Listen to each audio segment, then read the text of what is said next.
ಮಲಬಾದ ಏತನೀರಾವರಿ ಕಾಮಗಾರಿ ಆರಂಭಿಸದಿದ್ದರೆ ಜೇವರ್ಗಿ ಮತ್ತು ಯಡ್ರಾಮಿ ತಾಲೂಕಿನ 58 ಹಳ್ಳಿ ರೈತರು ರಾಷ್ಟ್ರೀಯ ಹೆದ್ದಾರಿ ತಡೆ ನಡೆಸಲಾಗುವುದು ಎಂದು ಕರ್ನಾಟಕ ರಾಜ್ಯ ರೈತ ಸಂಘ ಅಧ್ಯಕ್ಷ ಮಹಾಂತಗೌಡ ಪತ್ರಿಕಾಗೋಷ್ಠಿಯಲ್ಲಿ ಹೇಳಿದರು.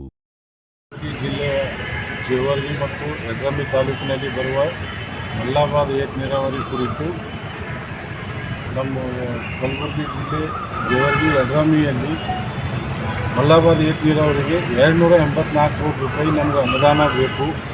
ಈ ಅನುದಾನ 13ನೇ 138ನೇ ಮೀಟಿಂಗ್ನಲ್ಲಿ ಪಾಸ್ ಆಗಿದ್ದು ಇನ್ನೂವರೆಗೆ ಟೆಂಡರ್ ಕೂಡ ಆಗಿರುವುದಿಲ್ಲ.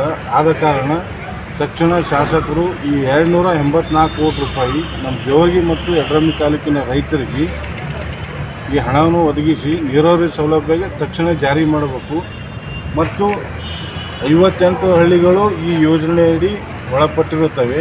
58 ಹಳ್ಳಿಗಳಿಗೂ ಸಂಪೂರ್ಣ ನೀರಾವರಿ 6.50 TMC ನೀರು ನಮ್ಮ ಜೇವರ್ಗಿ ಮತ್ತು ಯಡ್ರಾಮಿ ತಾಲೂಕು ಬೇಕಾಗಿದ್ದ ಕಾರಣ ರೈತರು ಸಂಕಷ್ಟದಾಗಿದ್ದಾರೆ. ಅದಕ್ಕೇನಾರ ಈ ಯೋಜನೆ ತಕ್ಷಣ ನೀವು ಜಾರಿಗೆ ಮಾಡಿಲ್ಲಪ್ಪ ಅಂದ್ರೆ ದಿನಾಂಕ 16 ಬಿಳವಾರ ಗ್ರಾಮದಲ್ಲಿ ನಾವು ಸಭೆ ಕರೆದು ಆ ಸಭೆಯಲ್ಲಿ ನಿರ್ಣಯ ಮಾಡಿ ಜೇವರ್ಗಿ ಮತ್ತು ಯಡ್ರಾಮಿ ಸಂಪೂರ್ಣ ಬಂದ್ ಮಾಡಿ ಹಾಗೂ ರಾಷ್ಟ್ರೀಯ ಹೆದ್ದಾರಿ ಕೂಡ ಬಂದ್ ಮಾಡಿ ನಾವು ಒಂದು ಉಗ್ರವಾದ ಹೋರಾಟ ಮಾಡ್ತೀವಿ ಅಂಥೇಳಿ ಈ ಮೀಡಿಯಾ ಮೂಲಕ ನಾವು ಮನವಿ ಮಾಡಿಕೊಳ್ತೇವೆ.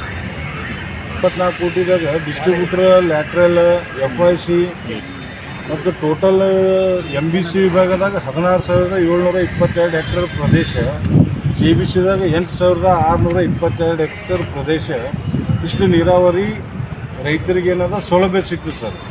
ಈ ಸೌಲಭ್ಯ ನಮ್ಗೆ ನೀರಾವರಿ ಸೌಲಭ್ಯ ಆಯ್ತಂದ್ರೆ ನಾವು ಸಾಲ ಮಾಡೋದು ತಪ್ತದೆ, ರೈತರ ಆತ್ಮಹತ್ಯೆ ಮಾಡೋದು ಕಡಿಮೆ ಆಗ್ತದೆ, ನಮಗೂ ಒಂದು ಬೆಳೆ ಹೆಚ್ಚಿಗೆ ತೊಗೊಳಕ್ಕೆ ಅನುಕೂಲ ಆಗ್ತದೆ, ನೀರಾವರಿ ಸೌಲಭ್ಯ ಸಿಗ್ತದೆ. ಎಲ್ಲ ಹಳ್ಳಿಗಳು 58 ಹಳ್ಳಿಗಳು ಸಂಪೂರ್ಣ ನಮಗೆ ನೀರು ಸಿಗಲಿಕ್ಕೆ ಈ ಯೋಜನೆಯಿಂದ ನಮಗೆ ಅನುಕೂಲ ಆಗ್ತದೆ. ನಿಮ್ಮ ಹೆಸರು ಹೇಳಿ. ಮಹಾಂತಗೌಡ ನಂದೇಳಿ, ಅಧ್ಯಕ್ಷರು, ಕರ್ನಾಟಕ ರಾಜ್ಯ ರೈತ ಸಂಘ ಹಾಗೂ ಹಸಿರು ಸೇನೆ, ಕಲಬುರಗಿ ಜಿಲ್ಲೆ.